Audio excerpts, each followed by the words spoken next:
There's a lot of variation that we see throughout the morphology of the entire spinal column. Today we're going to take a look at what the first coccyx looks like. I'm Dr. Patrick Foye. I'm a professor at a medical school in New Jersey, United States, and I treat patients with tailbone pain especially, and as part of musculoskeletal pain management. Okay, so here we can see that first bone of the coccyx has these upward projections. Those are called cornu, which means horns, basically coming up, and they're pointing up towards the sacral cornu that are coming down. Notice that only the first bone of the coccyx has those cornu or horns coming up. The rest of the bones in the lower coccyx do not have that. So that's one way to identify coccyx bone number 1. Another way to identify coccyx bone number 1 is that you can see the transverse process, which are these projections coming laterally, meaning to each side on the right and the left.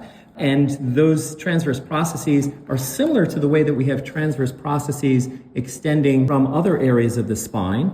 And the important thing here is that you can see those transverse processes on coccyx bone number 1, but on the rest of the coccygeal vertebral bodies, the rest of the bones of the coccyx, you either see no transverse processes at all, or in this case, it's very rudimentary, as shown here. So just to go over those key identifying features, we have the cornu or the horns and transverse process.